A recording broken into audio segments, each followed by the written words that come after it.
Hi students, welcome to another video of Smartly Learn. In this video, let's find the solution for the 15th question in exercise 4.2. Using the property of determinants, prove that this determinant is equal to 0 given that alpha, beta and gamma are in AP.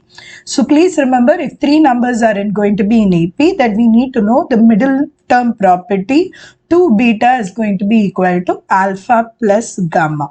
Now let's start with the determinant and see where we are going to use it. The first transformation that we will do will be R1 is equal to R1 plus R2 plus R3. So let's modify the first row. So the first row will be x minus 3 plus x minus 2 plus x minus 1, which means 3x minus 6. As far as the second row, it is going to be x minus 4 plus x minus 3 plus x minus 2. So 3x minus 9. As for the third row, it is x minus alpha plus x minus beta plus x minus gamma. So this is going to be 3x minus of alpha plus beta plus gamma. So the rest of the rows I'm going to retain it as such. So it is x minus 2, x minus 3, x minus beta.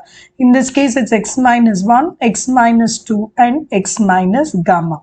Now we know the particular property 2 beta is equal to alpha plus gamma. So alpha plus gamma, I can replace it with 2 beta. So this entire determinant will change as 3x minus 6, 3x minus 9, 3x minus 3 beta, because there is already alpha plus gamma, that is going to be 2 beta. There is another beta here, so this is 3 beta.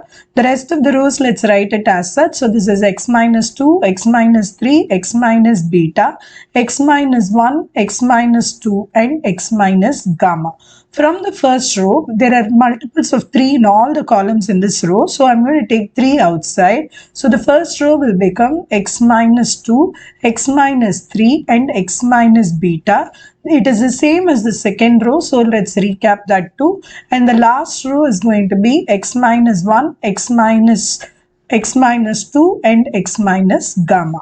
Now that we know that two rows are the same, I can say R1 is equal to R1 minus R2. So this determinant will change into first row. I'm going to write R1 minus R2. So this is 0, 0, 0, x minus 2, x minus 3, x minus beta, and next x minus 1, x minus 2 and x minus gamma.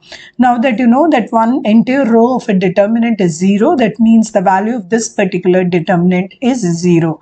This is what we needed to prove, so hence proved. In the next video, we will find the solution to the 16th question in this exercise. See you in the next video. Bye.